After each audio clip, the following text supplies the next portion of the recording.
Inicio la grabación. Sean bienvenidos, estimados estudiantes, a la tutoría virtual de Fundamentos Filosóficos de la Matemática.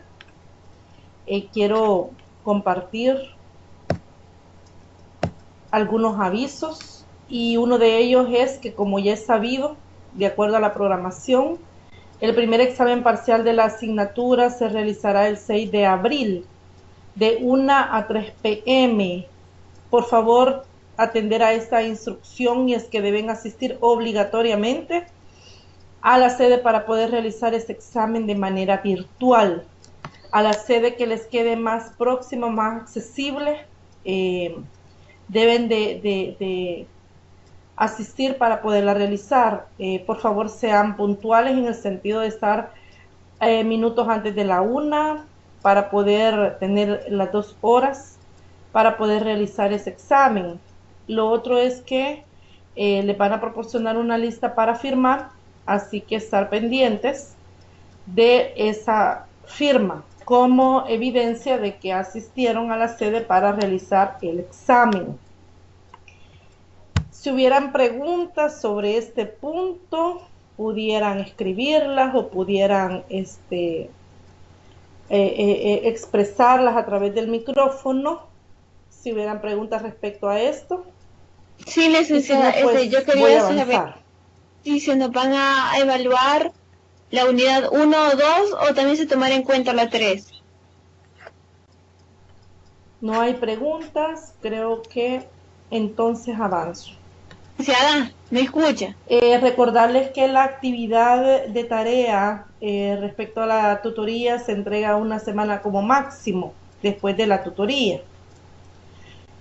También considerando la inestabilidad y el funcionamiento irregular de la plataforma, algunos me han estado enviando las tareas por correo. De hecho, yo también he tenido problemas para poder accesar por la noche, que es donde más tiempo pues tengo. Así que yo entiendo, ¿verdad?, que a veces se hace bien complicado por diferentes factores, pero en la medida de lo posible intentar, ¿verdad?, o enviar la tarea con horas. La compañera le está hablando, pero no sabemos si escucha, licenciada. No, permítame, quiero ver.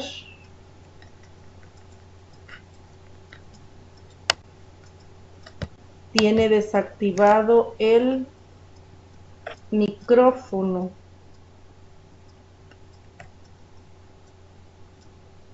Es que tiene... No, yo lo había activado, pero usted no me escuchaba. Esperanza. ¿Me escucha? Dice una consulta, mire, el parcial será de la unidad 1 y 2 o se tomará en cuenta la unidad 3. No, solo la unidad 1 y 2 se tomará en cuenta de acuerdo a las indicaciones y a las orientaciones que están en la asignatura. Respondo a la pregunta, creo.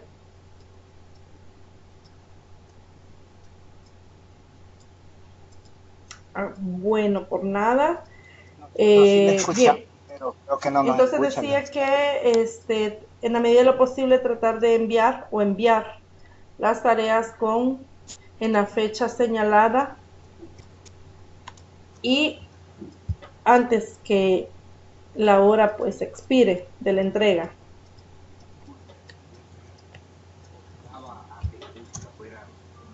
Nosotros sí le escuchamos, pero quizás no, licenciada. Yo no los escucho. Así es. Wilfredo tiene desactivado el micrófono.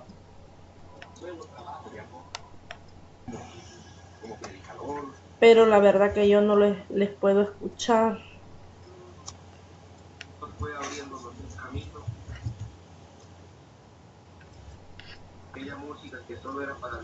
Sí, veo que lo tiene activado, pero no puedo escucharles. Y la verdad no sé por qué no les puedo escuchar, porque Aquí no tengo problemas, pero no sé. Para poder avanzar, quizás vamos a interactuar por mensajes. ¿Les parece? Porque no entiendo por qué no está funcionando el micrófono. Muy bien. Bien. Comentarles que la dinámica para esta tutoría es la siguiente. Hay varias preguntas, son 12 preguntas propuestas que vamos a desarrollar, las vamos a discutir. Al final de la tutoría, de esta presentación, se proponen las 2 preguntas de tarea. Entonces, ni una de las que están propuestas y que vamos a discutir son las de tarea. Estas van a aparecer al final. Comentarles también que, como siempre, pueden observar nuevamente la tutoría a través de las pestañas de tutorías virtuales, quedan grabadas. También puedo, como las veces anteriores, compartir la presentación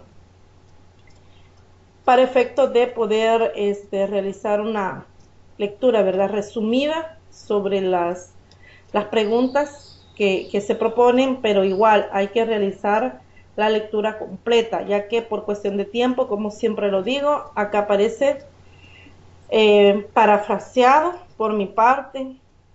No hay respuestas a las preguntas que no están textuales, y para comprender completamente hay que realizar la lectura. Y lo otro es que sí hay respuestas textuales, pero están muy resumidas, así que invitarlos a que completen la lectura, y si lo hicieron, pues lo felicito, porque esas son las indicaciones, ¿verdad? Las orientaciones de las tareas por semana. Bien, hay una pregunta y quisiera preguntar, quizás antes de iniciar: ¿completaron la lectura? ¿La dejamos a medias o no lo hicimos? Quisiera que me respondieran por mensaje.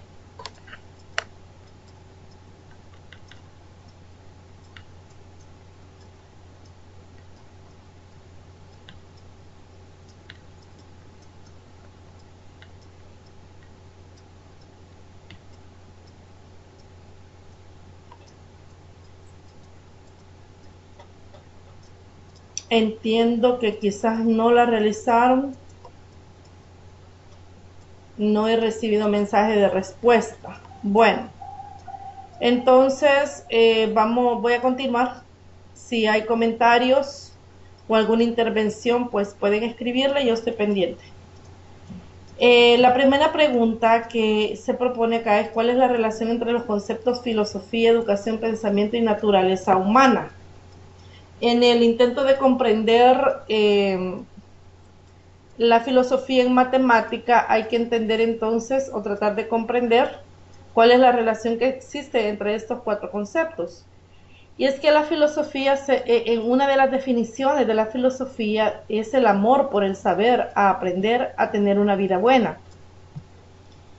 Pero esta, a través de la educación, es que puede lograrse. Y la educación se define como el proceso de aprender. Pero este proceso, este logro de una vida buena, no puede ser posible o no se puede conseguir si el hombre no reflexiona sobre su naturaleza humana, es decir, el conocimiento de sí mismo, la comprensión y los diferentes intentos por explicar el mundo en el que habita, a fin de resolver los diferentes problemas que le plantea la vida. Aquí la pasión por el saber se acerca al saber científico, es decir, aquí es donde se pone de manifiesto el pensamiento, y al mismo tiempo que se construye.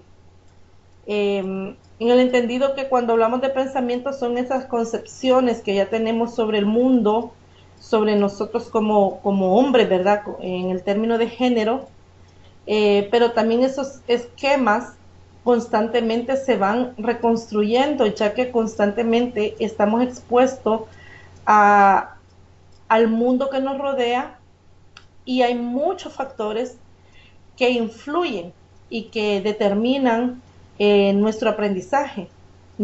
Cuando hablamos de aprendizaje, sobre el aprender de la vida y en todas las áreas, en todos los ámbitos, cuando hablamos de vida. Entonces, la relación es esta. La filosofía dice es el amor por saber aprender. A través de la educación es que podemos aprender a tener esa vida buena. Esa vida buena se puede lograr solo si se reflexiona sobre nuestra naturaleza humana y el intento, ¿verdad?, de comprender y explicar el mundo en el que habitamos para poder resolver, dice, los diferentes problemas que tenemos que enfrentar o que se nos van a plantear. Entonces, de ahí es que viene, como decía, se pone de manifiesto el pensamiento. Entonces, es la relación que existe entre estos 4 conceptos. Si no hay comentarios sobre esto, yo estoy pendiente del chat, y si no escriben o tienen algún comentario o pregunta, yo avanzo. Bien, la segunda pregunta es: ¿por qué el autor dice que las matemáticas son enseñanza y desde luego aprendizaje? Quisiera preguntar a Wilfredo y Esperanza, ¿por qué creen que el autor dice que las matemáticas son enseñanza y desde luego aprendizaje? ¿A qué se referirá?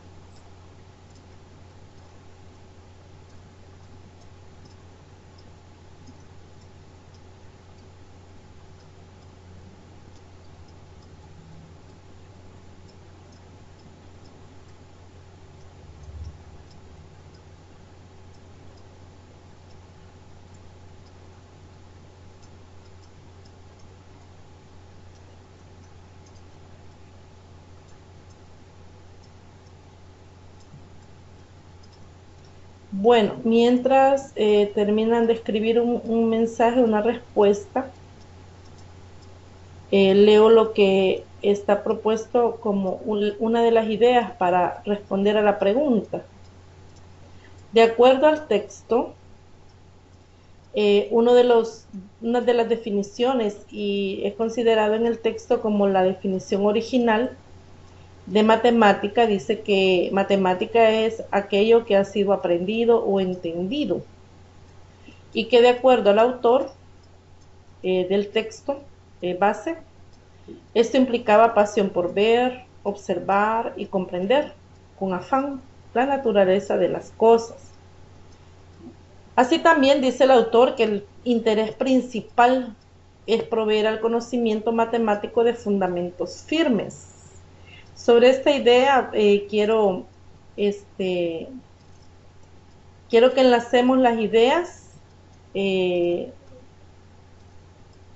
ustedes tienen sobre esta frase o esta proposición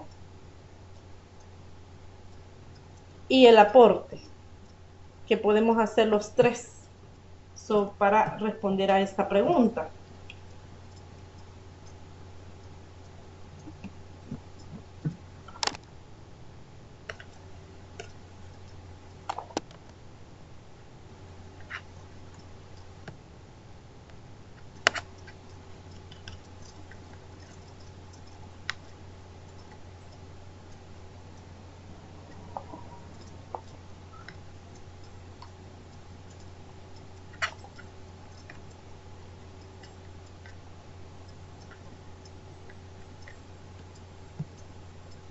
Bueno,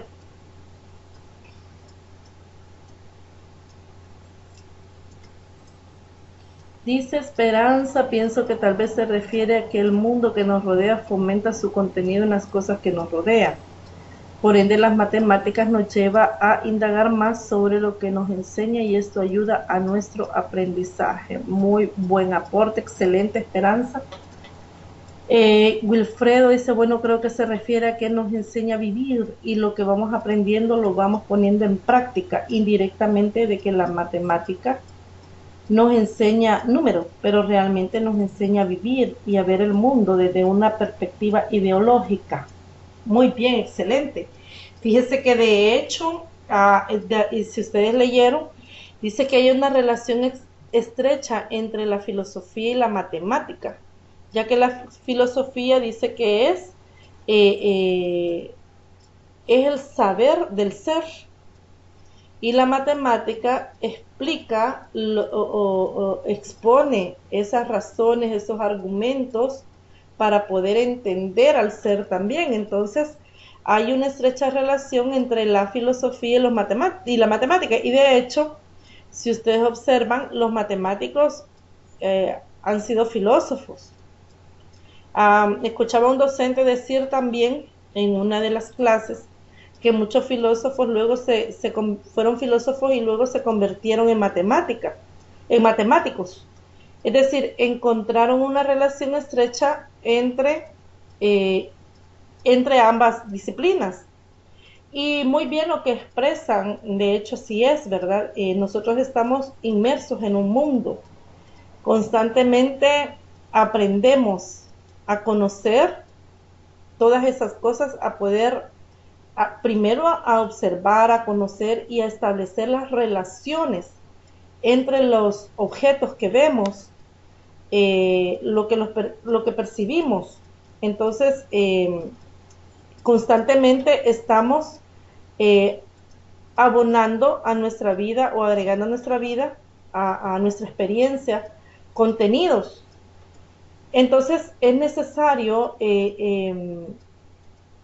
por tanto, es necesario aprender a conocer, aprender a entablar esas relaciones, y como lo mencionan acá, lo que vamos aprendiendo lo vamos poniendo en práctica también.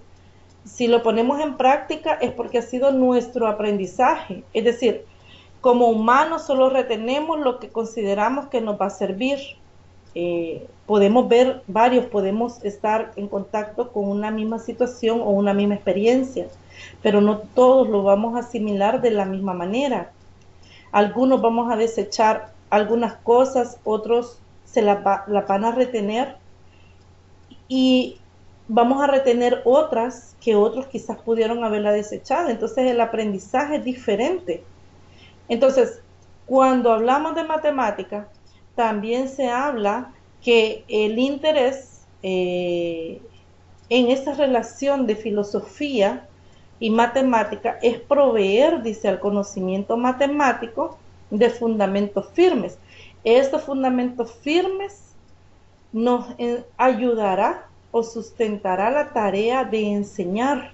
Y cuando hablamos de los fundamentos firmes en el conocimiento de matemática, es todo aquello también que hoy ya conocemos acerca de la enseñanza dentro del campo de la educación formal, que inicia cuando los niños entran, hoy quizás como atención a la primera infancia, que ya los niños muy pequeños empiezan este proceso, ¿verdad?, de aprendizaje. Entonces, de manera general, estos fundamentos que han de sustentar al conocimiento matemático han aportado durante muchos años, y hoy quizás en estos últimos años, en este siglo que terminó y que inició el siglo XXI, diferentes teorías sobre la enseñanza y el aprendizaje de la matemática. Entonces, cuando hablamos de que las matemáticas son enseñanza, desde luego es lo que ustedes han escrito, es decir, a aprender a conocer, a aprender a entender, establecer esas relaciones, ¿verdad?, y poner en práctica lo que hemos aprendido. Y acá dice que Wilfredo menciona que la matemática no necesariamente nos enseña a números. Y es lo que yo decía, por eso lo mencionaba, que hay una relación estrecha entre la filosofía y la matemática. Entonces, para poder entender nuestra naturaleza como humanos, el mundo que nos rodea, la matemática es la de las disciplinas que fundamentan ese conocimiento. Y de ahí que lo que mencionaba, ¿verdad? Las matemáticas son enseñanza y desde luego aprendizaje. Luego en el número 3 aparece una pregunta que dice en qué consiste la definición de educación de Humberto Maturana. Humberto Maturana define la educación como un proceso construido sobre la base de la comprensión, libertad y felicidad o emoción. ¿Por qué dice que, de acuerdo a la definición de Humberto Maturana, porque el proceso de la educación es un proceso que está constituido o construido sobre la base de la comprensión? ¿A qué se refiere cuando dice libertad y felicidad o emoción? Yo aquí hay una parte tratando de explicar, no sé si estarán de acuerdo ustedes, me escriben o algún comentario, y es que en esta definición hay 3 elementos, que es la libertad, es la comprensión y la felicidad, y quizás en el orden sería comprensión, libertad y felicidad. El mismo autor del libro, del texto, menciona que la educación no debe ser coercitiva, tampoco debe ser o debe de llevar a una frustración en ese intento de aprender.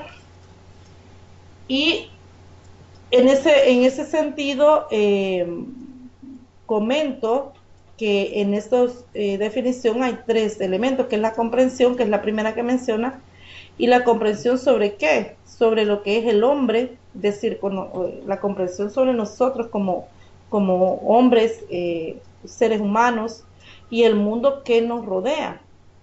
Si esto se logra hacer comprender, o estamos todos los días comprendiendo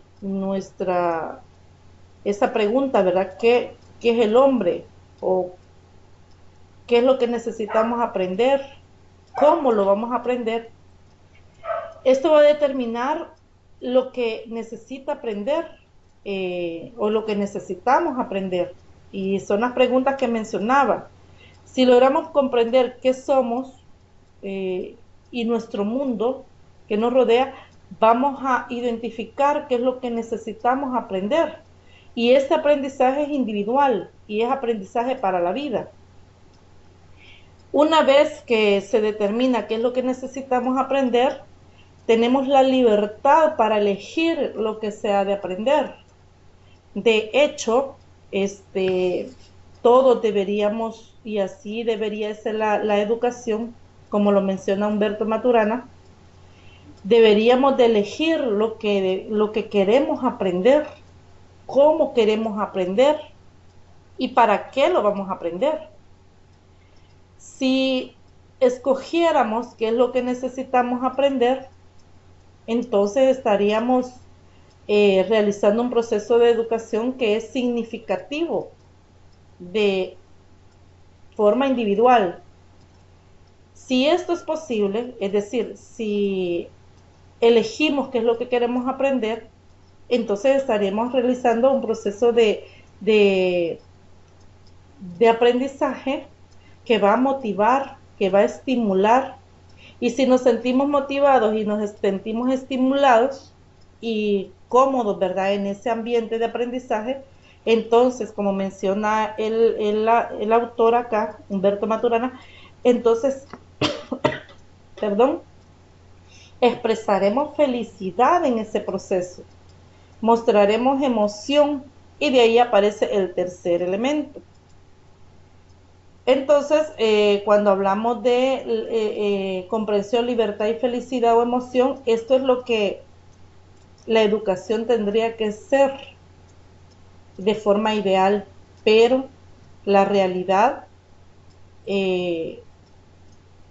pues creo que esto no lo hemos logrado. Entonces, este proceso de educación se vuelve como un estado ideal sobre el proceso de aprendizaje. No sé si hay comentarios sobre esta pregunta. Dice, considero que sí es necesario fomentar desde pequeño en el niño a que elija lo que quiere, así es, para que a futuro al momento de elegir una carrera, su decisión sea más segura, correcto. Y de hecho, como mencionaba, esto es lo ideal, ¿verdad? Que el proceso de la educación sea sobre la base de la comprensión, la libertad y felicidad. Pero si vemos en muchas aulas, los mismos niños y los jóvenes, digamos los jóvenes que son a partir de cierta edad, que pueden expresar lo que piensan, lo que quieren, lo que necesitan o sus intereses, a veces ni ellos mismos saben qué es lo que quieren, ni ellos mismos se ponen de acuerdo con lo que ellos desean o necesitan. Dice, lastimosamente en la actualidad a los niños se les escoge todo y eso los hace dependientes e inseguros, correcto, así es. Bueno, y de hecho cuando... y entonces no hay libertad, lo que menciona Esperanza, no hay libertad, porque se les escoge todo, dice, y los hacen dependientes e inseguros. Bueno, y de hecho, Esperanza, si los niños tienen esa, esa fortaleza, digamos, de expresar lo que quieren, o esa cualidad, ¿verdad?, de expresar lo que quieren, a veces los mismos padres los coartan. Y de ahí que no hay creatividad, los niños aprenden lo que aprenden lo que los padres, como los padres quieren que aprendan. Dice Wilfredo, nos quedamos obsoletos porque los currículos no son rediseñados, permanecen por mucho tiempo, así es. Entonces, ¿se educa al niño, al joven o al alumno en libertad? Pues yo creo que no. Porque, y esta pregunta me recuerdo que un docente dijo que a qué se refería sobre la democracia en educación. Entonces, la democracia tiene que ver con uno de los elementos es la libertad. Bueno, y de hecho no hay libertad, porque a veces estudiamos lo que está a la mano. El acceso a la educación es limitado y hoy en nuestros tiempos, ¿verdad?, que la situación está bien muy difícil y a veces no hay muchas opciones, ¿verdad?, para poder elegir, y el estudiante por su seguridad, por no exponerse a salir muy lejos de donde vive, estudia lo que la misma comunidad, ¿verdad?, los centros escolares de la misma comunidad puedan ofrecerle. Y se llevaría ante estos comentarios que me hacen en lo que he comentado, pues en esas condiciones no habría un proceso de educación en un estado de felicidad, ¿verdad? Dice Esperanza, sí, exacto, y todo se vuelve mecanizado, ya que desde el hogar se fomenta eso, ¿sí? Y Wilfredo dice, a la hora del bachillerato no sabemos qué opción tomar, solo sabemos que queremos ser bachiller.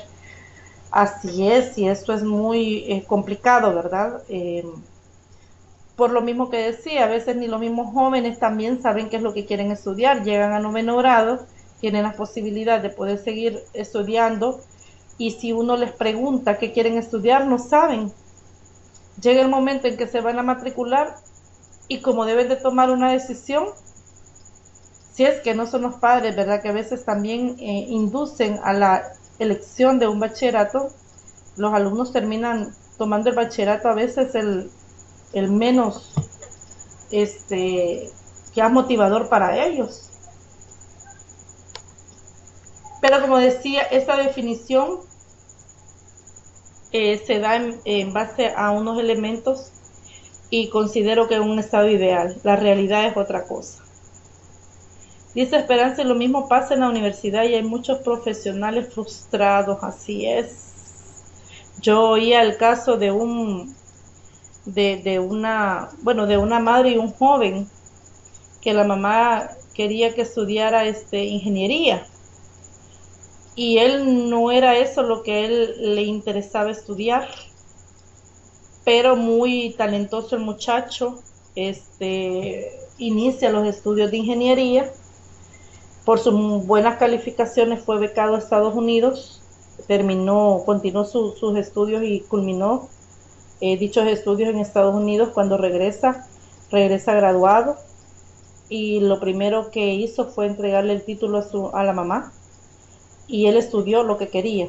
Es decir, estudió para complacer a su mamá, y al final le entregó el título a ella porque ella prácticamente era la que quería que fuera ingeniero, y él estudió otra cosa. Y ese es un caso real. Una compañera de trabajo me contaba ese caso.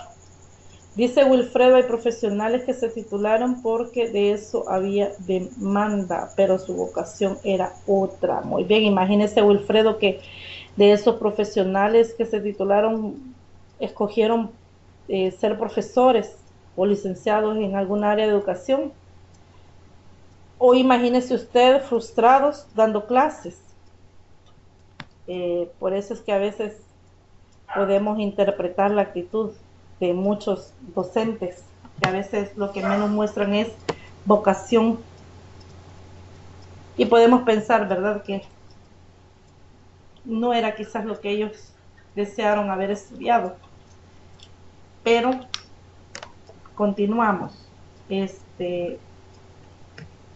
Mientras Esperanza me comenta algo más. Dice la pregunta 4. ¿Cuál es la concepción antropológica de Platón según el texto? Según Platón, el hombre consta de 3 partes principales: el intelecto, la fuerza de voluntad y deseos. Platón lo ubica a estos 3 elementos en 3 partes del cuerpo. Míticamente, él los ubicaba en la cabeza, el tórax y el abdomen. Dice Esperanza, yo creo eso genera estrés en los estudiantes al ver a los maestros amargados. Así es, Esperanza, totalmente de acuerdo. Bien, continuando, decía que Platón ubica estas dimensiones: intelecto, fuerza de voluntad y deseo, en 3 partes de nuestro cuerpo, y es la cabeza, el tórax y el abdomen. Vemos, de acuerdo a Platón, el mito del carro alado por la auriga y los 2 caballos. A ellos les corresponden como virtudes la sabiduría, la valentía y la moderación. Para Platón, estas 3 virtudes constituían el alma, identificados con propósitos didácticos, dice el texto, de manera que lo podamos entender: el intelecto, la voluntad y las emociones. Entonces vemos que el carro representa, la auriga dice, representa el alma racional; el caballo bueno, que es el obediente, que es el alma irascible; y el caballo malo, ¿verdad?, el caballo desobediente, que representa el alma apetitiva.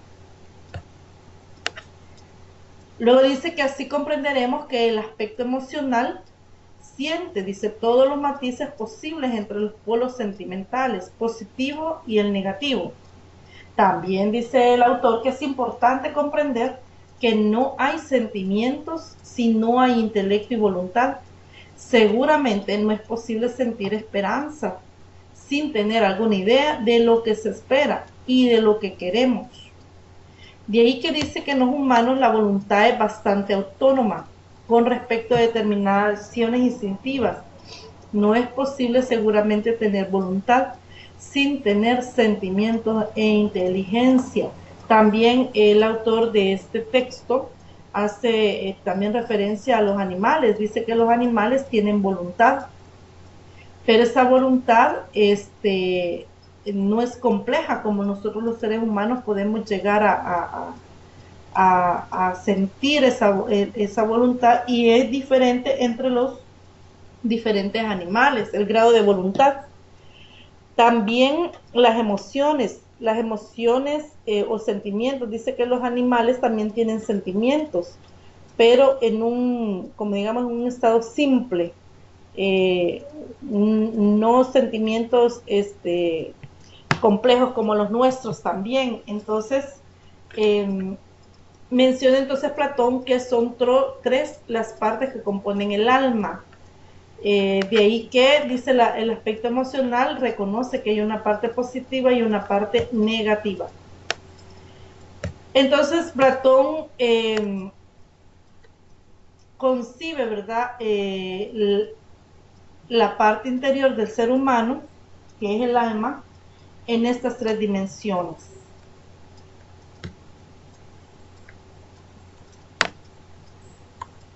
Sobre el quinto punto, dice: discuta sobre los paradigmas filosóficos de la educación matemática, el optimismo y pesimismo. El pesimismo, dice, buscando quizás una explicación al mal, afirma que la persona por naturaleza tiende a lo malo. Es gracias a la intervención de la providencia, un rígido padre o profesor severo, que el hombre hace lo correcto. Bueno, de hecho, y así es, y en la lectura está, que la palabra de Dios dice que no hay ni uno que haga lo bueno en la tierra. También nos dice en el Antiguo Testamento que no hay ni un justo sobre la tierra. Entonces, la misma Biblia lo expresa y reconoce que todos somos malos. Entonces, el pesimismo define al hombre en esta naturaleza, una naturaleza de maldad, que solo a través de la intervención o de Dios, o de nuestros padres, o de nuestros profesores, o de alguien que tome a cargo la instrucción o la educación, es que vamos a lograr hacer lo correcto. Eso es desde el punto de vista el pesimismo, que es el hombre. Entonces, de acuerdo a este concepto y de acuerdo desde el concepto teológico también, los seres humanos somos malos, tendemos a lo malo.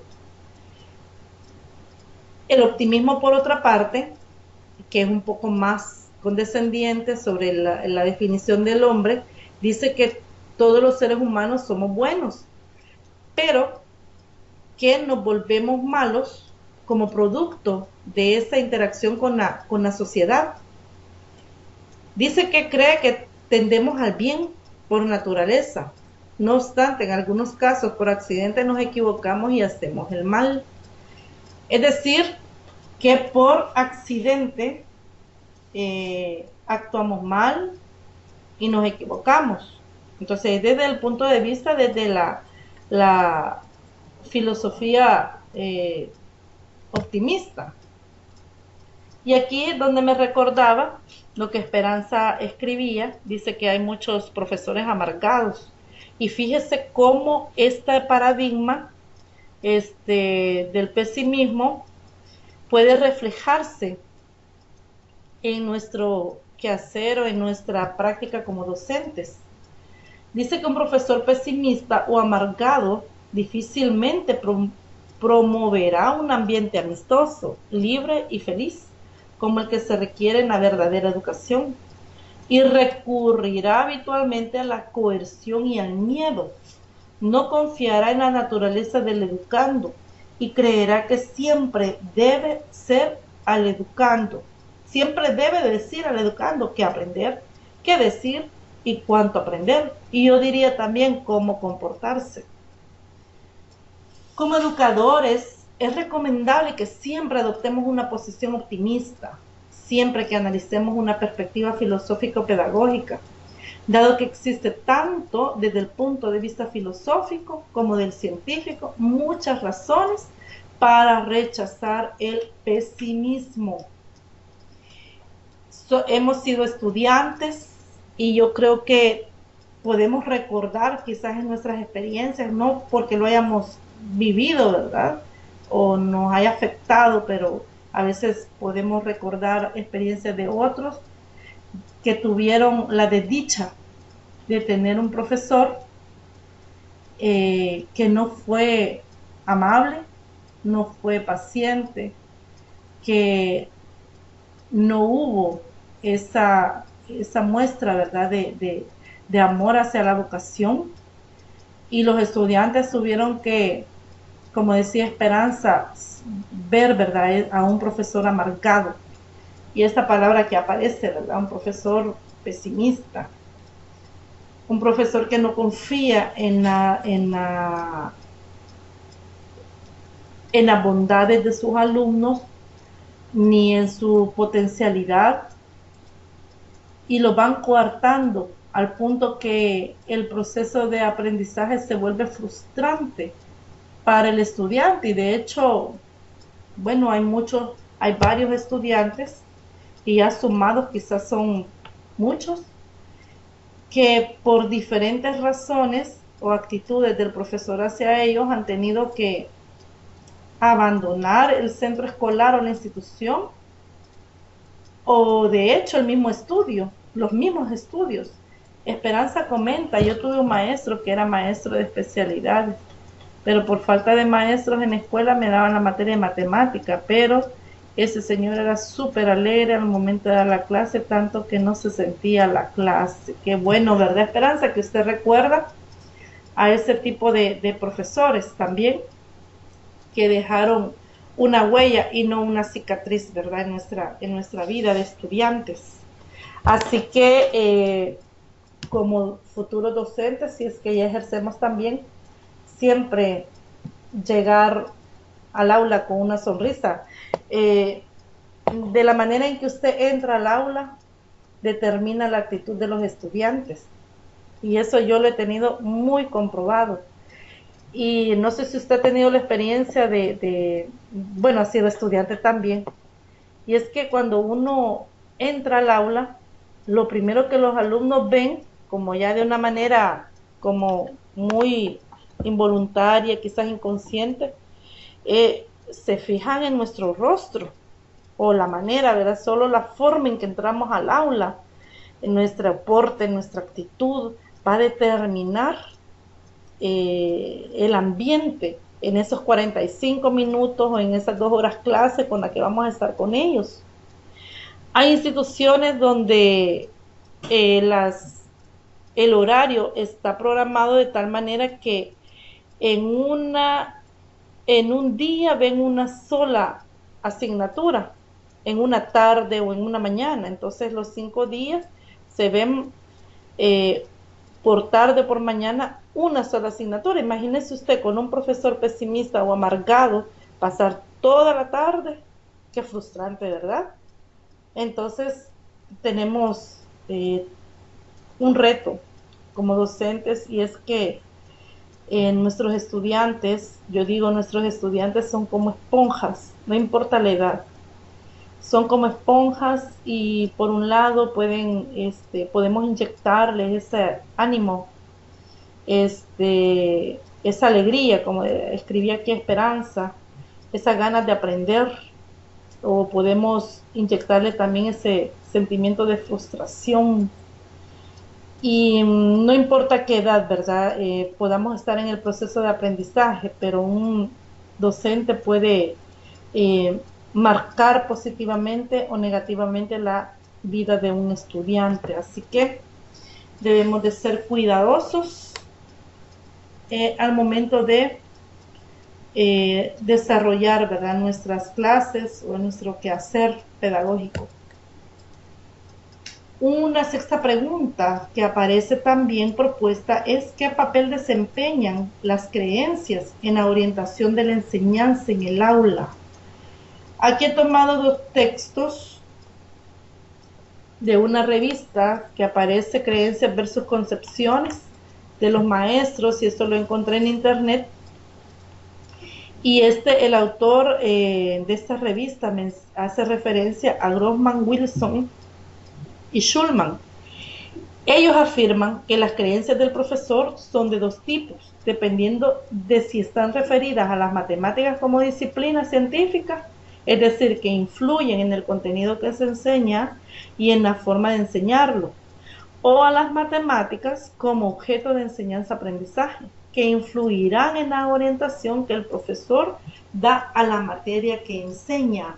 Fíjense que aquí hay dos puntos sobre las creencias, como menciona estos autores.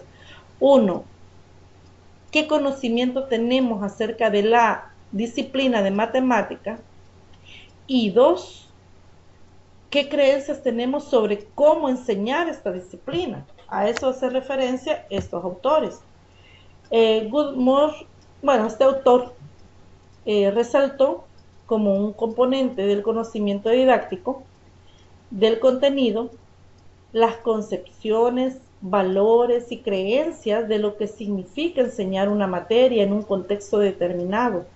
En definitiva, dice, las creencias y el conocimiento del contenido que los profesores poseen están vinculados y son tan poderosos e influyentes que es necesario que los profesores reconozcan las influencias que aquellas creencias tienen sobre lo que aprenden y lo que enseñan. En otras palabras, de la manera en que el docente concibe a la matemática como disciplina o como objeto de estudio y a la matemática dentro de su didáctica o cómo enseñarle, entonces está determinada la forma en que vamos a enseñar lo que se va a enseñar. Entonces, cada docente transfiere un conocimiento que es producto de los años de formación, también los años de experiencia sobre la vida misma, porque es innegable que cuando uno da clase, uno desarrolla un contenido, siempre para poder alimentar o poder fundamentar o enriquecer lo que ya estamos enseñando, siempre traemos experiencias. Y de ahí que también ponemos en práctica los valores. Entonces, esos elementos que son las concepciones que tenemos, los valores y las creencias, son parte de nuestra cultura individual. Y esa riqueza de conocimiento o ese bagaje de conocimiento que tenemos, es innegable que nosotros lo entregamos muchas veces y lo entregamos cada vez que nosotros estamos en contacto con nuestros alumnos al momento de desarrollar un contenido. Y bueno, específicamente en matemática, siempre traemos esas experiencias que vienen a complementar o enriquecer, pero obviamente de la manera en que el docente ha aprendido y cómo ha concebido la disciplina, así él va a enseñar. Y como él ha aprendido a enseñar o como cree que se debe de enseñar, así también él ha de enseñar. Entonces, no sé si hay comentarios sobre esto, hay dudas, queda claro la respuesta de esta pregunta.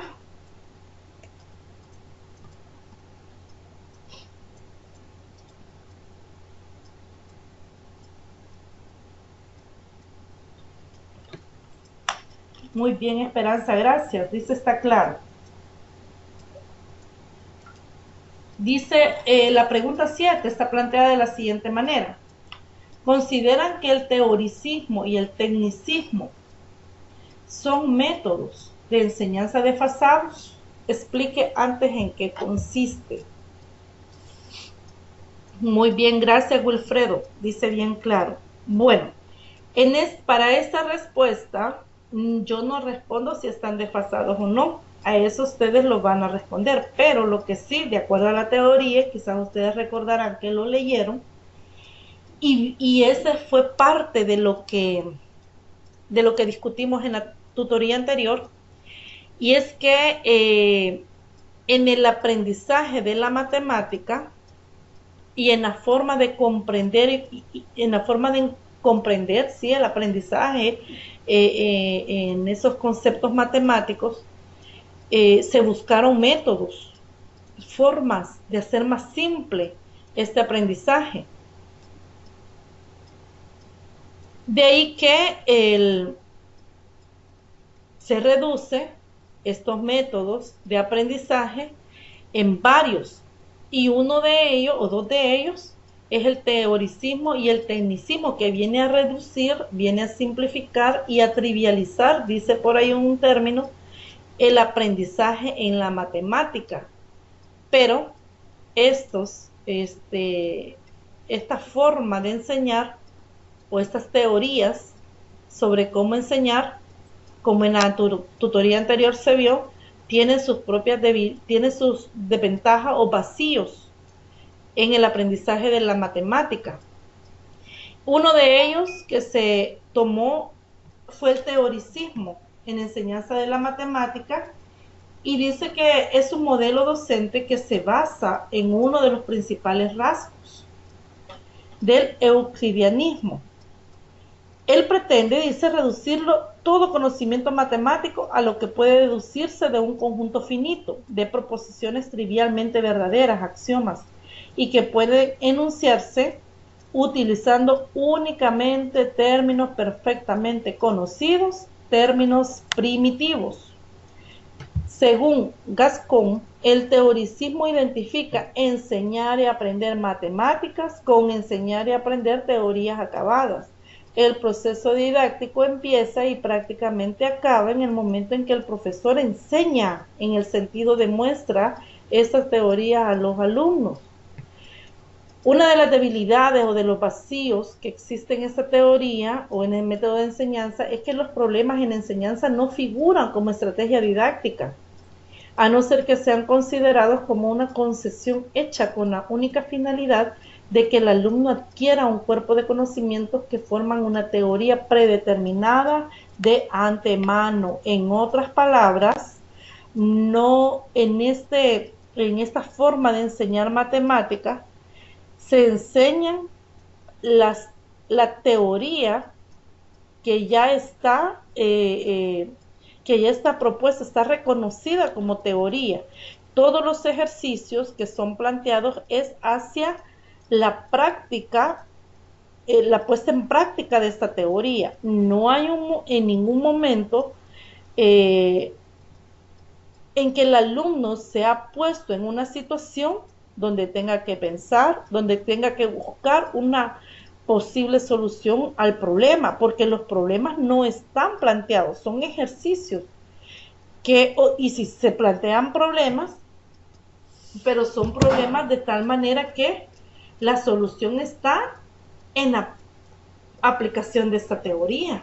Entonces, el teoricismo es eso, ¿verdad? Entonces, básicamente el docente da la teoría sobre los diferentes conceptos o axiomas, como lo menciona acá, y la característica del teoricismo dice que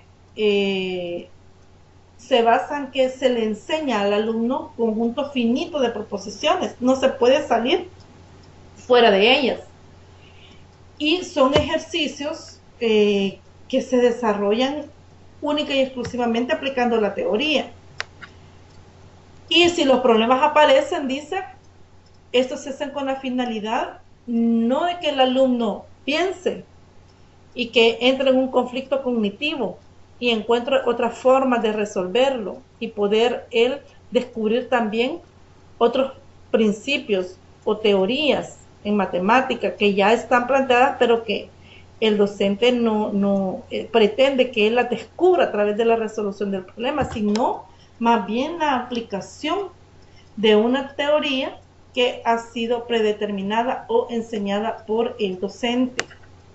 En cuanto al tecnicismo en enseñanza matemática, dice que comparte con el teoricismo la trivialización de la actividad de resolución de problemas, es decir, no hay problemas complejos en las que el estudiante tenga que confrontarse a sí mismo para buscar una solución, Dice que el tecnicismo parte de ciertas técnicas, como la misma palabra lo dice, algorítmicas, y plantea solamente aquellos ejercicios que sirven como entrenamiento para llegar a dominarlas.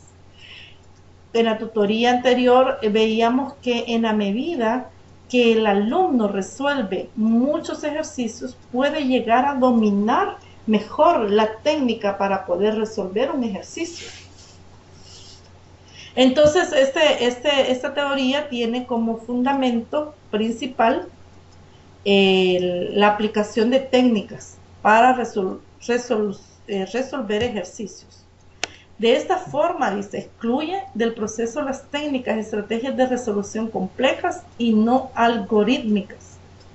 En ambos casos, dice, se concibe el proceso de enseñanza como un proceso mecánico y trivial, totalmente controlable por el profesor. El teoricismo tiende a concebir al alumno como una caja vacía que debe llenarse a lo largo de un proceso gradual que parte de los conceptos lógicamente más simples hasta llegar paso a paso a los sistemas conceptuales más complejos. Wilfredo comenta, nosotros nos pasaba que investigamos de qué otra manera podíamos resolver los problemas y le preguntábamos a una amiga universitaria, hermana de mi compañero, y no le parecía nuestro maestro, porque nos costaba entenderle a él. Exacto. Entonces vemos que en nuestros días todavía, esto en el bachillerato, dice, sí, y todavía se da eso. Cuando un alumno tiene la iniciativa, como en el caso de usted, de buscar la orientación o el apoyo de alguien más para poder comprender lo que al docente no se le entiende, hay muchos docentes que se encajonan, ¿verdad?, en la forma de resolver un problema, probablemente porque no comprenden esa otra manera de resolver un ejercicio.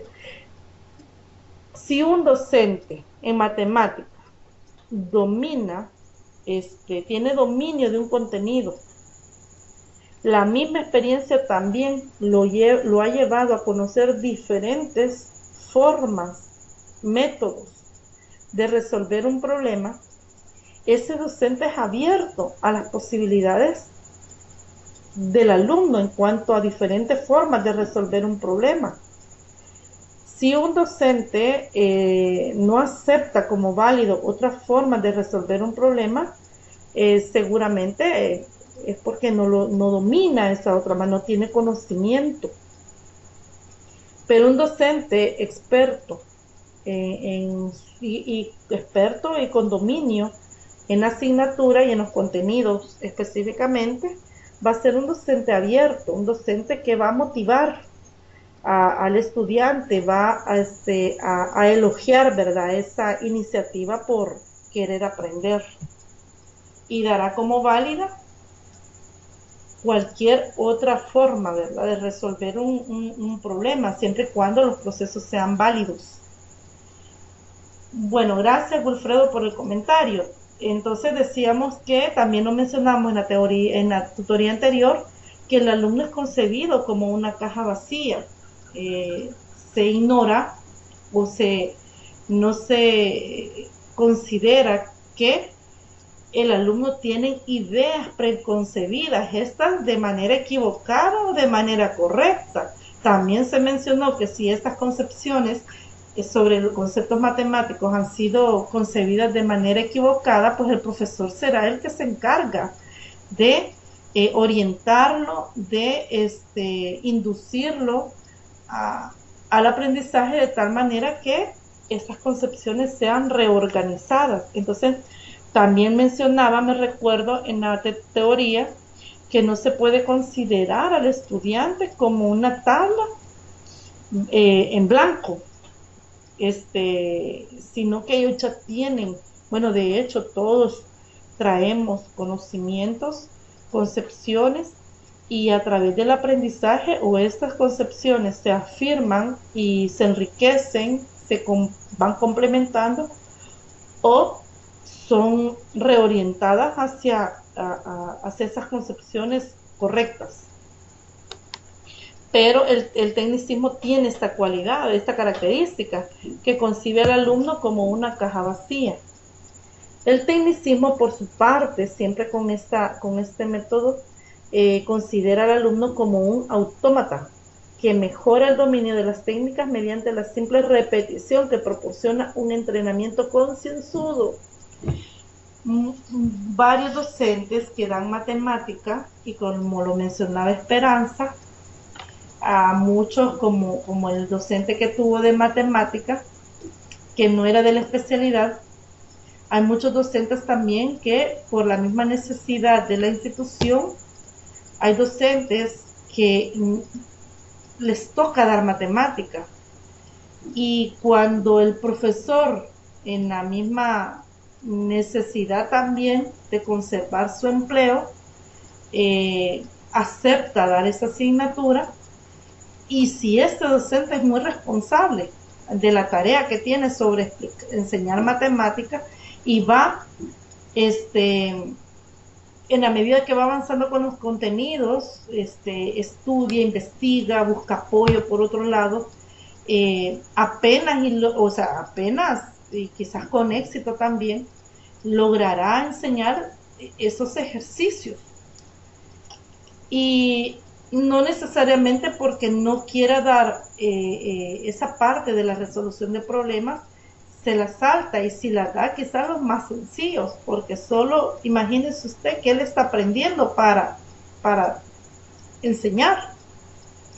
Primero él aprende para enseñar. Entonces, muchos docentes de matemática, por diferentes razones, lo que yo mencioné es una, de diferentes que hay, saltan esa parte de la resolución de problemas en matemática. Entonces, se quedan con aquellos ejercicios que se realizan o se resuelven de forma mecánica. Y de ahí que un alumno bueno en matemáticas, si lo vamos orientando el aprendizaje de los contenidos en ese sentido, que si no hay problemas propuestos, o sea, hay pocos y los más sencillos de resolver, el alumno se quedará incompleto en cuanto al aprendizaje en matemáticas. Y podemos quizás recordar esos resultados tan a veces desastrosos, frustrantes en la PAES.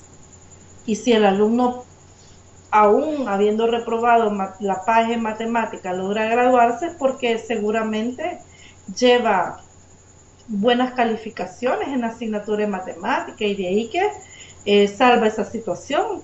Pero si vemos los resultados de la PAES, son muy, muy preocupantes. Y es que el examen de matemática en la PAES, casi, en un porcentaje significativo, son problemas. Y el alumno, si no se le ha enseñado, no se le ha orientado sobre cómo resolver problemas, no va a poder resolverlos. Entonces, mucho de ese vacío que dejamos en nuestros estudiantes es nuestra responsabilidad. Y como decía, por muchas razones, hay muchos docentes que se saltan, ¿verdad?, esos contenidos en donde la resolución de problemas pues no es parte de la enseñanza en matemática.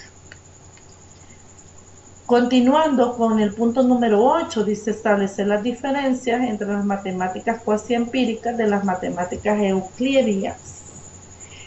Estas diferencias se puede evidenciar en estas numerales. Dice que el desarrollo de una teoría euclidia se reduce prácticamente a la búsqueda de un método de decisión para la elaboración de teoremas, esto es, un método algoritmización. Naturalmente, antes tienen lugar otras etapas. Una primera precientífica, que es ingenua, de ensayo y error, y una segunda de carácter fundacional, en la que se reorganiza la disciplina y se limpia de los bordes oscuros. Número 2, no obstante, dice el autor, este patrón no da cuenta del desarrollo real de las matemáticas. Esta no es la lógica del descubrimiento matemático, Para Lakatos, las matemáticas informales se desarrollan siguiendo un patrón muy distinto. El patrón de las teorías cuasi empíricas, que es el patrón de las conjeturas, pruebas y refutaciones. Este es un patrón en el que siempre se parte de un problema y donde la atención se centra siempre en los bordes oscuros de la teoría en formación. Lo esencial son aquí los procedimientos no algorítmicos. Conjeturar implica esos procedimientos: conjeturar, probar tentativamente, contrastar, refutar, buscar contraejemplos, modificar un poco el problema original, cambiar las definiciones, etc.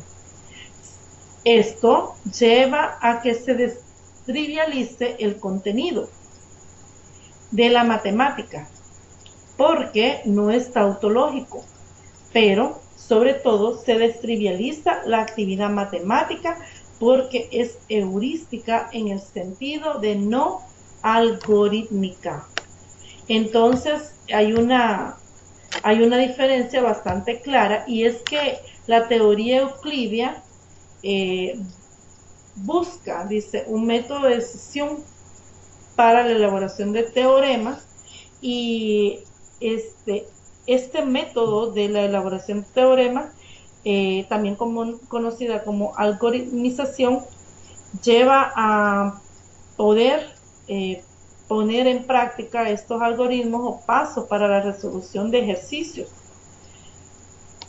Pero el método cuasi experimental, o que es el método del descubrimiento, es el método que puede llevar al conocimiento de la matemática o de las teorías, dice, cuasi empíricas, que tiene como características, dice, o patronas, conjeturas, pruebas y refutaciones. Es decir, no se acepta todo por verdad, o como acá dice, no es tautológico, es decir, no se acepta todo como verdad, no se da, sino que todo lo que es una teoría es puesta a prueba,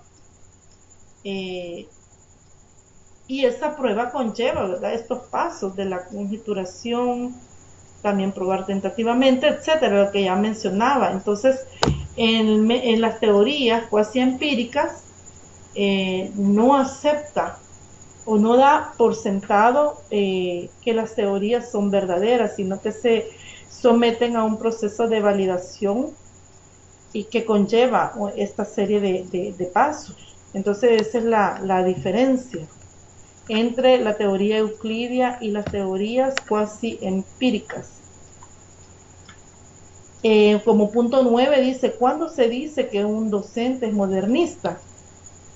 Hablamos de el modelo de educación moderno, que tiene sus propias características, y entonces en ese proceso también hay una redefinición del docente o del papel que juega el docente. En este modelo modernista, los maestros y alumnos, dice, conforman una comunidad, es decir, una comunidad de investigadores, a diferencia del modelo clásico, que ignora la potencialidad matemática del alumno.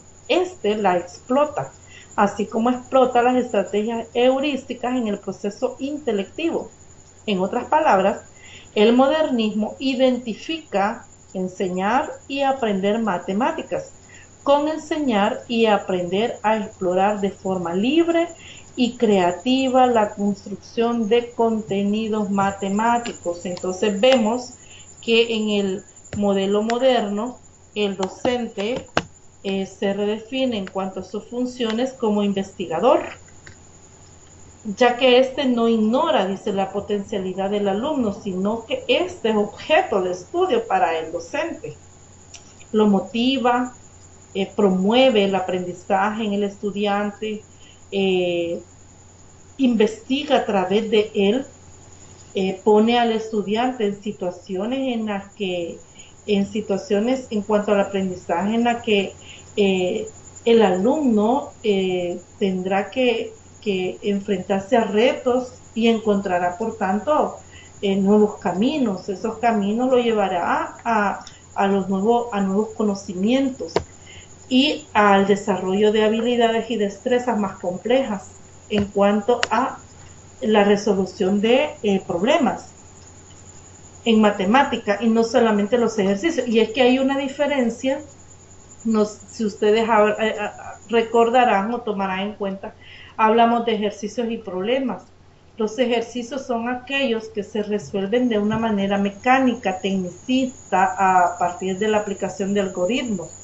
Pero los problemas son aquellos que se proponen y que llevará al estudiante a un punto en que tendrá que analizar el problema, los elementos que intervienen, las variables, la relación que existen entre las variables que aparecen en el problema y cómo lo ha de plantear. Ese es el primer punto, la primera fase, ¿verdad? El planteamiento del problema. De ahí, a partir del problema, ¿cuál es el camino, verdad? ¿Cuáles son los pasos que lo llevará a la resolución del problema? Un problema mal planteado, aunque el proceso esté correcto, el proceso que ha aplicado esté correcto, pero desde un inicio fue planteado mal, su respuesta consecuentemente va a ser incorrecto. Entonces, el docente modernista investiga al estudiante y no pone en esa situación. Por tanto, el alumno evoluciona en su aprendizaje. El docente modernista promueve el proceso de aprendizaje en un proceso de descubrimiento inductivo y autónomo. Inductivo porque parte de lo particular, de los casos particulares, de los casos sencillos, y el docente lo orientará paso a paso a aquellos procesos más complejos. Y autónomo en el sentido que no será el docente quien determina la forma en que el alumno ha de resolver el problema, sino que éste determinará la forma en que lo resolverá, porque le sea más accesible o más entendible para él. También dice, aborda problemas no triviales, es decir, aquellos en cuyos enunciados no se sugiere el procedimiento de resolución, en lo que estaba mencionando. A partir del planteamiento del problema, el alumno descubrirá cuál es el método o el procedimiento para poderlo resolver. Y se prohíbe, dice explícitamente, descomponer el problema en ejercicios, así como se recomienda que el problema asignado se encuentre en el ámbito de dominio conceptual con el que los alumnos tienen cierta familiaridad. En otras palabras, se recomienda que los problemas que el docente ha de asignar a los estudiantes debe ser de tal manera que se ponga de manifiesto esos conceptos en el cual el alumno ya puede dominar y no lo lleve a una situación de plantear un problema que el alumno no pueda resolver, no por la habilidad que él no pueda poseer, sino porque el alumno no tiene familiaridad con esos conceptos que pueden estar de manifiesto en el planteamiento del problema. De esta manera, pueden tomar fácilmente posesión de la situación y empezar a hacer ensayos, proponer conjeturas, llevar a cabo proyectos de resolución y contraejemplos que constituyen tareas típicas de la actividad exploratoria de resolución de problemas. Observamos que aquí, en este párrafo, aparecen los elementos de la teoría cuasi empírica. En otras palabras, en el modelo moderno se pone de manifiesto esta teoría. ¿Hay comentarios o preguntas o algo que no se haya entendido?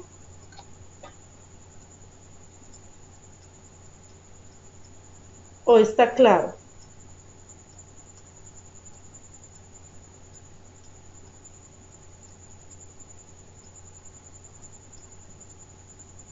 Bueno. La pregunta 10. ¿En qué consiste el procedimentalismo matemático? El modelo docente, identificado como procedimental, surgido en el contexto del movimiento epistemológico cuasi experimental, se caracteriza particularmente por plantearse como objetivo principal el diseño de un proceso didáctico basado en el dominio de sistemas estructurados de técnicas heurísticas y no algorítmicas. No se ve nada. ¿En qué sentido, Esperanza?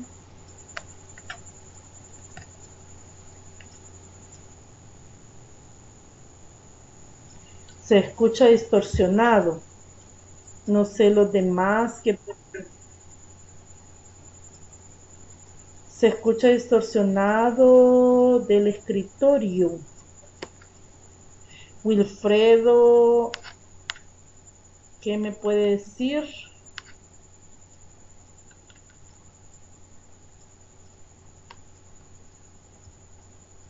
No sé si realmente se ve distorsionado, casi no se escucha, porque ya no sería problema. Todo está en negro y su voz se escucha cortada. Aquí dice yo sí escucho bien. Quizás será, Esperanza, problemas con su señal, porque yo no sé si quien me escribe MC, perdón, no le menciono el nombre porque no aparece aquí su nombre. Yo veo su escritorio, dice muy bien. Dice Esperanza, a lo mejor eso ha de ser. Bueno, soy Marta, muy bienvenida Marta, perdone.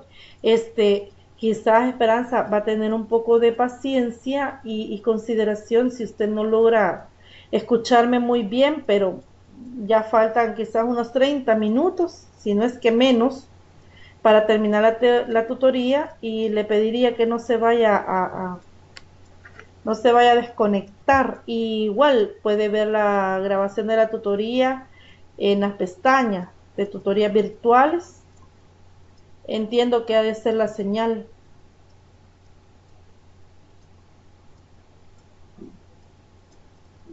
Bueno, espero que sí, ahí va a quedar Esperanza, pero igual la invito a que se quede, aunque sea con esa dificultad, para que podamos interactuar, al menos en lo que usted logre o alcance a escuchar. Bueno, continúo. Decía la pregunta 10, ¿en qué consiste el procedimentalismo matemático? El modelo docente, identificado como procedimental, surgido en el contexto del movimiento epistemológico cuasi experimental, se caracteriza particularmente por plantearse como objetivo principal, decía, el diseño de un proceso didáctico basado en el dominio de sistemas estructurados de técnicas heurísticas no algorítmicas. El procedimentalismo empieza acotando un campo de problemas y pone el énfasis en la dificultad de elaborar y de interiorizar una estrategia de resolución compleja, útil para abordar los problemas de dicho campo, integrando de cierta manera dichos problemas a un contexto matemático específico. De acuerdo a Bayard, Bosch y Gascon, el procedimentalismo es un modelo docente de segundo orden, puesto que relaciona funcionalmente dos dimensiones o momentos de la actividad matemática. Uno es el momento exploratorio y dos, el momento del trabajo de la técnica. Por eso menciona que es un modelo docente de segundo orden. Observemos que en el procedimentalismo la estrategia o la técnica no está predeterminada, no la propone el docente, sino que el trabajo es elaborar una estrategia de resolución compleja y, además de elaborarla, interiorizarla, de tal manera que esta estrategia nos lleve a la resolución del problema propuesto. No se pondera el papel que juegan las teorías matemáticas aprendidas, ni en particular su relación con la actividad de resolución de problemas. Se parte de lo hipotético, es decir, que el alumno ya dispone de los conocimientos necesarios al mismo tiempo que domina las técnicas básicas para abordar los problemas de un cierto tipo. En otras palabras, la propuesta de problemas en la búsqueda de estos métodos o técnicas o estrategias de resolución tiene como base, uno, los conocimientos del estudiante, y dos, las técnicas que él ya domina para la resolución de cierto tipo de problemas. Curricularmente, los contenidos no se organizan en secuencia y coherencia escrita, sino que se presentan en forma dispersa. Esta es una condición perseguida explícitamente por el modernismo para evitar que los problemas aparezcan demasiado ligados a una teoría determinada o a un conjunto concreto de técnicas. En el modernismo es esencial que la exploración sea realmente libre, también de las teorías y de las técnicas matemáticas. En ese sentido, en estos dos aspectos tiene que ser libre para que sea más creativa, en el sentido cultural de no repetitiva, sorprendente y original. Así damos respuesta a esta pregunta. ¿En qué consiste el procedimentalismo matemático? Entonces, potencia la creatividad del estudiante, explota la potencialidad del alumno para el aprendizaje de la matemática, y no hay una imposición por parte del docente, ni hay, en cuanto a la estrategia o técnicas de resolución, no hay nada predeterminado o dado por hecho, ¿verdad?, de que así se va a resolver, sino que el alumno ha de encontrar el camino para poderlo resolver, o la estrategia.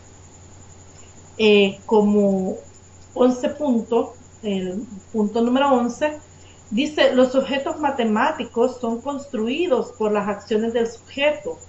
No es un hecho metafórico, sino reconocer a que hay varios aspectos acerca de la construcción de esos objetos matemáticos. Y el literal A expresa que las acciones del sujeto nunca son aisladas, están coordinadas con otras acciones. Literal B, que de estas coordinaciones se extraen formas que pueden desprenderse de sus contenidos. Y literal C, que estas formas se coordinan a su vez para dar nacimiento por reflexión a las operaciones fundamentales que constituyen el punto de partida de las estructuras lógico-algebraicas. En otro proceso más complejo dice que los mecanismos de desarrollo comunes a la historia de las matemáticas y a la psicogénesis subrayan un proceso de naturaleza completamente general que conduce de lo intraobjetal, es decir, al análisis de los objetos, a lo interobjetal, el estudio de las relaciones y transformaciones entre estos objetos, y de ahí a lo transobjetal, que es un proceso más complejo y es el estudio de las estructuras construidas tomando como soporte dichas transformaciones. Entonces, en este literal B, D, vemos que hay un proceso que parte de lo sencillo a lo más complejo, que es el estudio de las estructuras construidas, dice, tomando como soporte dichas transformaciones.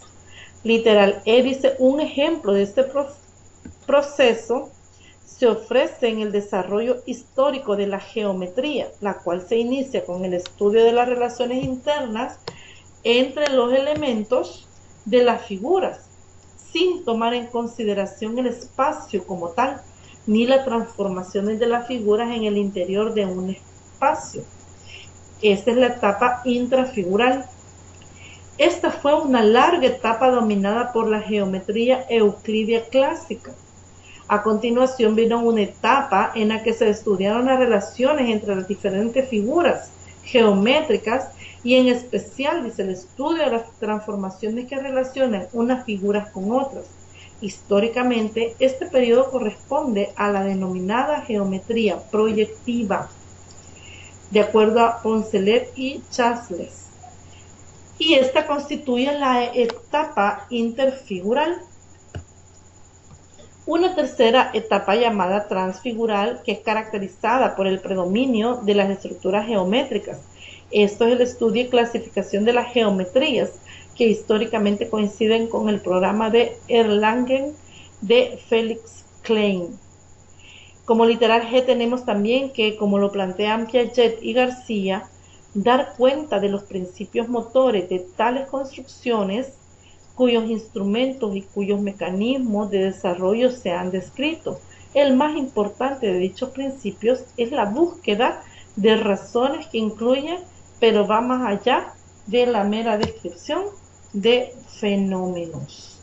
Tanto el matemático como el niño que ha llegado a cierto nivel no se contentan jamás con comprobar o descubrir. En cada etapa buscan llegar a las razones de aquello que han encontrado. En resumen, la epistemología constructivista pretende explicar el desarrollo del conocimiento matemático mediante nociones análogas a las utilizadas para describir el desarrollo psicogenético. Todo esto en relación a este punto, cómo se construyen los objetos matemáticos. Entonces, vemos que parte de las acciones más sencillas hasta llegar a las acciones más complejas, que da lugar a las teorías que son a partir de estas relaciones, ¿verdad?, que se ven en manifiesto en las estructuras que se van construyendo a partir de las relaciones entre los objetos. Esto de manera general. ¿Hay preguntas o comentarios respecto a este punto?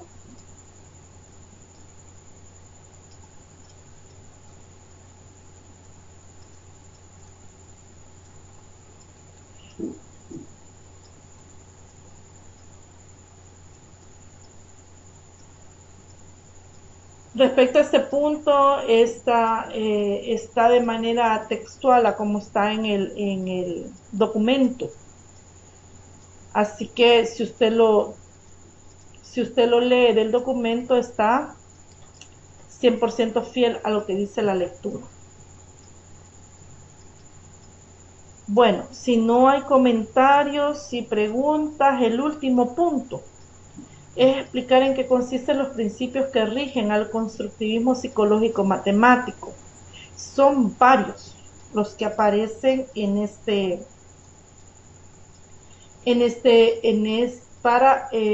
principios. Son varios los principios y uno dice que el alumno debe poder introducirse en la resolución del problema y ha de poder considerar lo que es una solución posible. Los conocimientos del alumno tienen que ser en principio insuficientes para resolver el problema, es decir, proponer un problema al estudiante debe de ponerlo en una situación en que él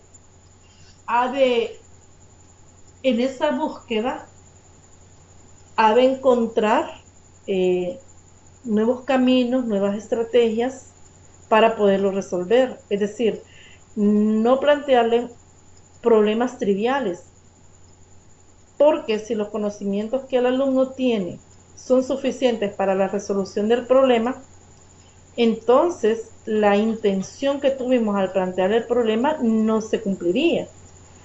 Entonces acá dice que los conocimientos que el alumno debe tener deben de ser insuficientes para ponerlo en una posición en que el alumno tenga que buscar, o en otras palabras, debe de representar un conflicto cognitivo para el estudiante este problema. La situación problema debe permitir al alumno decidir si una solución determinada es correcta o no. Él ha de tomar una decisión, en otras palabras. Y de ahí la autonomía, ¿verdad?, que el alumno debe demostrar en su aprendizaje. El conocimiento que se desea que el alumno adquiera o construya tiene que ser la herramienta más adecuada para resolver el problema propuesto, al nivel de los conocimientos del alumno. En la construcción de este conocimiento radica el objetivo fundamental de toda la actividad. El avance fundamental del constructivismo psicológico respecto de los modelos docentes unidimensionales consisten en que relaciona funcionalmente dos dimensiones diferentes de la actividad matemática. Uno es el momento exploratorio con el momento tecnológico teórico. Como sexto principio tenemos que según crítica de Chevallat, Bosch y Gascon, sostienen que aunque dan gran importancia al papel de la actividad de resolución de problemas, su principal función es la de servir como instrumento de la génesis de los conceptos. Continúan ignorando el trabajo de la técnica en el aprendizaje de las matemáticas en general y en la resolución de problemas en particular. Dado, dice, que las situaciones problemas se eligen en función del concepto o conocimiento que se quiere que el alumno construya, resulta que el constructivismo psicológico está más cerca del teoricismo que del tecnicismo, aunque, dice, su sustentación psicológica sea más sólida. La psicología genética y también en un modelo epistemológico, la epistemología constructivista, mucho más elaborado que el euclidianismo, que servía de base a los modelos docentes clásicos. Elaborado, dice, que el euclidianismo que servía de base a los modelos docentes clásicos. Lo anterior no impide que el constructivismo psicológico presente los problemas matemáticos tan aislados como el teoricismo y el tecnicismo, y casi tanto como el modernismo. Pero el sistema conceptual en el que el concepto a construir ocupará su lugar constituye un cierto contexto de la situación problema que se ha elegido como instrumento de construcción de dicho concepto, y permite decir que incluso en esta variante del constructivismo los problemas se presenten bastante más contextualizados que en los modelos docentes unidimensionales descritos anteriormente. Observamos, por tanto, que acá hay como elemento principal está la construcción del conocimiento, pero a partir de la experiencia del estudiante.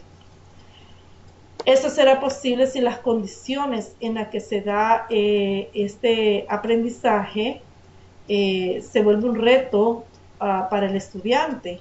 Lo que yo mencionaba, debe de presentar un conflicto cognitivo para él. A partir de la construcción del conocimiento es que el alumno o el estudiante podrá propiciar el aprendizaje, evolucionará en cuanto a la concepción en matemática, y el conocimiento que se adquiere en matemáticas, si usted observa, está bastante presente el constructivismo. Y hay elementos que aparecen acá, como lo mencionábamos anteriormente, que es el teoricismo y el tecnicismo, que siempre van a aparecer, pero en menor grado. Hasta acá llega los 12 puntos planteados para esta agenda. Si hay comentarios o preguntas respecto a lo que se ha desarrollado, me gustaría que lo escribieran y poderlo abordar. Mencionaba al inicio de la tutoría que hay 2 preguntas de tarea. Estas preguntas no han sido propuestas en el desarrollo de esa tutoría. Como una variante a las anteriores tutorías, las preguntas se plantearán al final y que es la última diapositiva que voy a presentar. Pero antes de dar paso a la propuesta de las preguntas de tarea, preguntar si hay comentarios, si hay preguntas.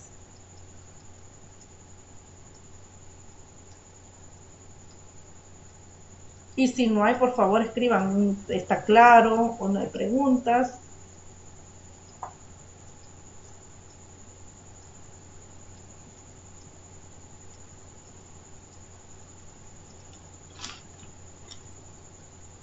Muy bien, Marta, gracias.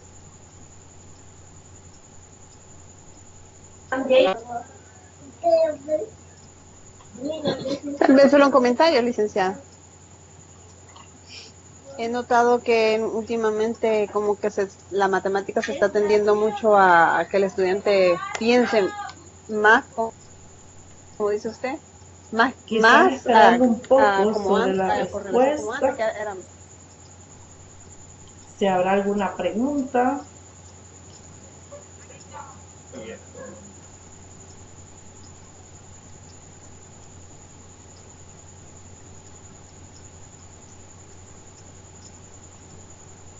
Mientras terminan de escribir un mensaje que estoy a punto de recibir, si está claro un comentario nada más. Espero ese comentario. Decirle a los que están, dice Wilfredo, lo que ha dado a conocer está bien y esperamos con leer más, llenarnos más de esos conocimientos, está claro. Gracias, Wilfredo, es importante lo que usted menciona o escribe. Hay que completar la lectura. Siempre digo, son 2 horas, son muchos puntos. Entonces, completar la lectura de tal manera que quede más claro lo que en mis propias palabras he tratado de explicar. Marta menciona que antes era la matemática mecánica y ahora es bastante reflexiva, como decía usted. Muy bien, así es. Entonces hemos evolucionado en el aprendizaje de la matemática. Bueno, y de hecho lo que comentaba hace unas tutorías, el enfoque de los programas de matemática que está en vigencia es la resolución de problemas. Y de ahí, ¿verdad?, el desarrollo de las competencias matemáticas. Bien, comentaba quizá en un inicio, algunos lo oirán nuevamente, pero tenemos como una semana como máximo después de la tutoría la entrega de las preguntas, es decir, el próximo lunes tendrían que entregarlo.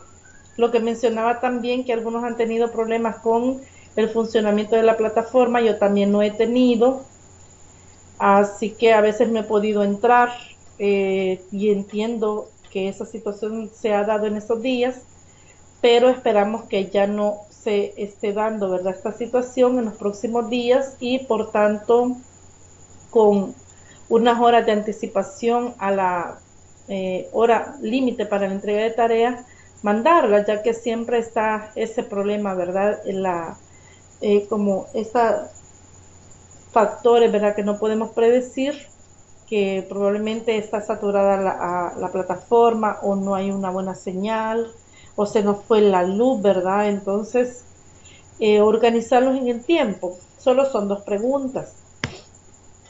Si usted tiene preguntas, escríbamelas, escríbalas en la plataforma o envíemelas por correo. Por medio de cualquiera de las 2 vías. Lo otro también, en la tutoría anterior, fueron realmente pocos los que se conectaron también. Yo he creado un grupo de fundamentos filosóficos, hay pocos realmente porque fueron pocos los que estaban conectados en ese entonces, y si usted no me envió el número de teléfono, no me lo escribió, puede escribirlo, ya que he tenido a bien, ¿verdad?, poder crear este grupo para que el tiempo, ¿verdad?, de llegada de un mensaje o una información sea más rápida. Dice Wilfredo, pienso que el involucramiento de los alumnos en la clase nos ayuda a perder el miedo a equivocarnos. Así es, todos aprendemos. Gracias por preguntarnos, no es la monótona. Monótona, muy bien, Wilfredo, gracias por su comentario. Ah, sí, la voy a escribir. Sí, Marta. Sí, está bien. Si no hay comentarios, voy a presentar las dos preguntas.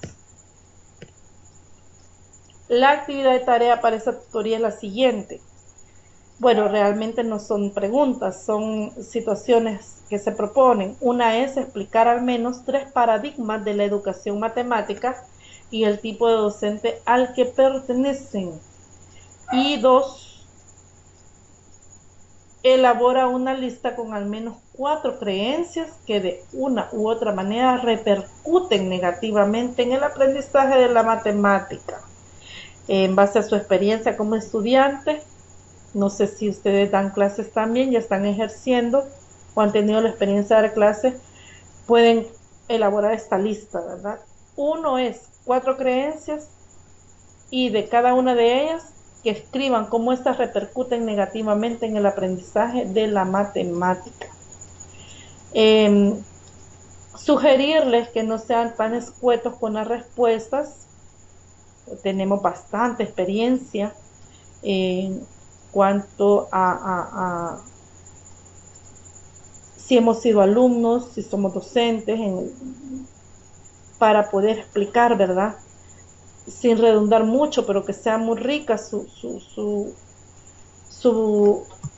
participación en la elaboración de esta lista y también en la explicación, ¿verdad?, de al menos 3 paradigmas. Wilfredo menciona, yo les avisé cuando iniciamos al WhatsApp para estar varios o más conectados. Sí, he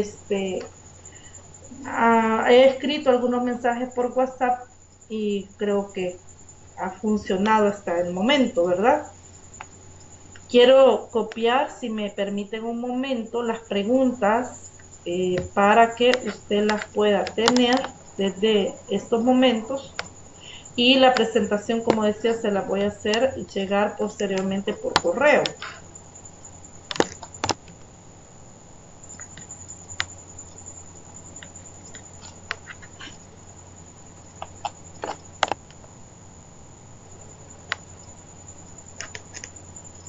Vamos a ver.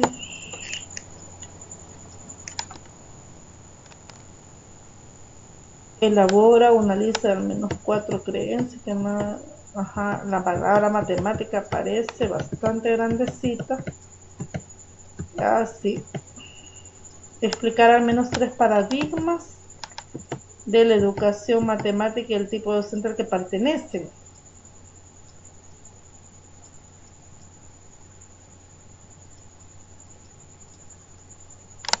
Dice Marta, si no hubiera sido por WhatsApp, no hubiera sabido el cambio tan rápido. Gracias por avisar, licenciada, estoy a la orden.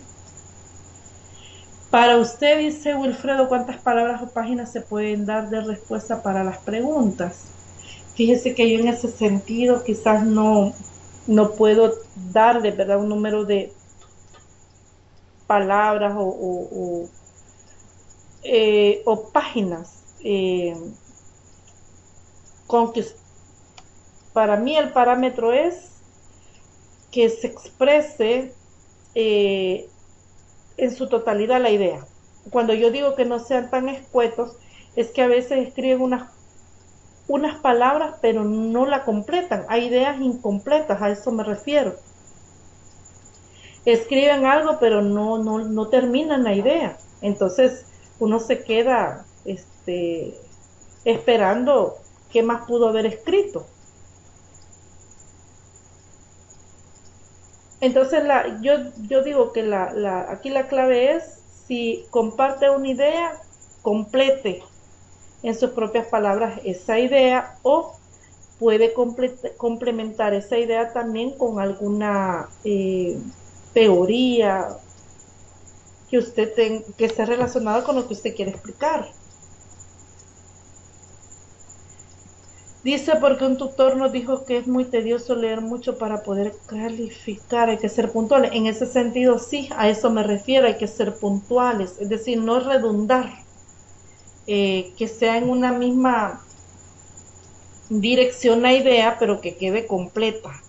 Por eso digo, no es que ustedes van a escribir mucho para poderse dar a entender, pero también, como mencionaba, cuando yo digo escueto y vuelvo a repetir, es que las ideas quedan cortadas, incompletas. Entonces pudieron haber completado la idea, pero por alguna razón no lo hicieron. A eso me refiero.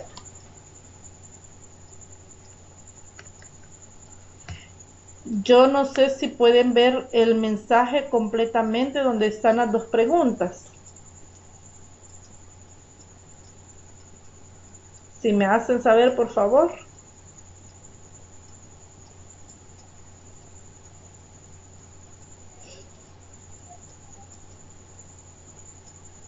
Yo no veo el mensaje. Permítame. Permítame, quiero hacer algo de la agenda. Me voy a traer esas tres preguntas entonces. Estas dos preguntas, perdón.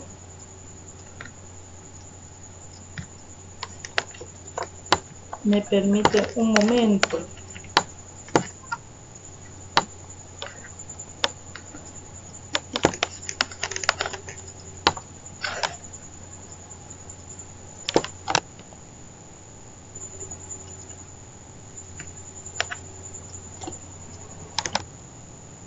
Dame un momento. Sí, quiero ver. Me aparece un poco distorsionado.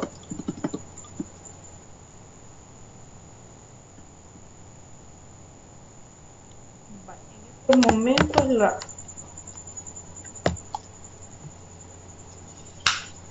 hoy sí lo miran. Vale. Ahí por eso aparecen unos símbolos que es donde van tildadas las palabras.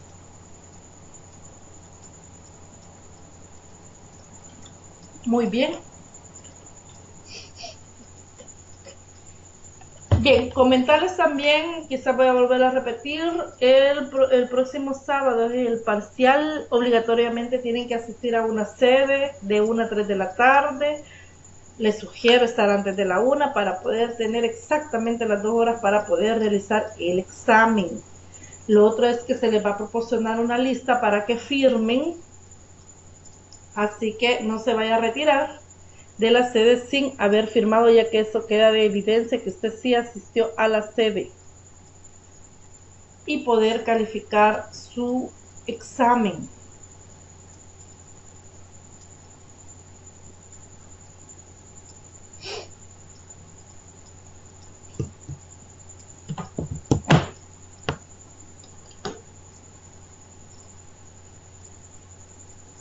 Así es, Carla, de la unidad 1 y 2 exclusivamente, solo esas dos unidades.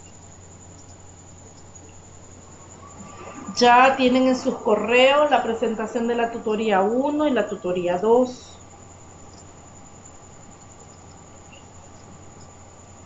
Y en estos días enviaré la presentación de la tutoría 3.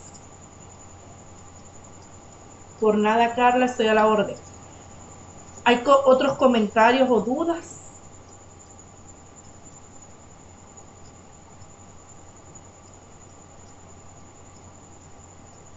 Bueno, ya los tengo agregados en el grupo de WhatsApp.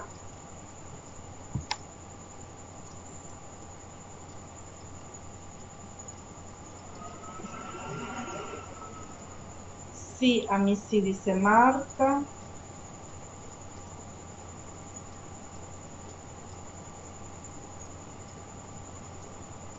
Dice, todo está claro, gracias. Sí, yo también estoy, muy bien, muy bien. Bueno, si no hay preguntas o comentarios,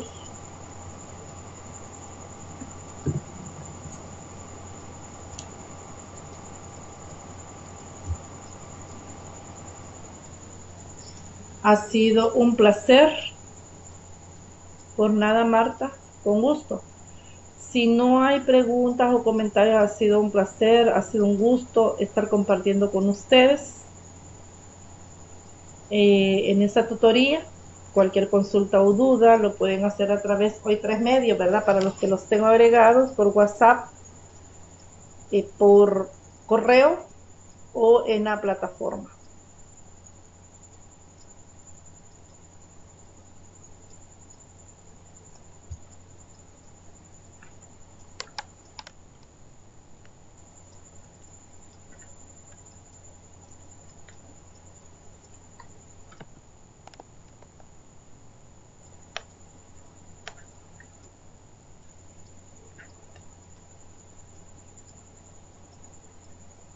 Gracias, Wilfredo. Son experiencias bonitas el poder compartir con ustedes como estudiantes. Y sobre todo esa actitud, ¿verdad? Por aprender. A mí en lo personal me motiva.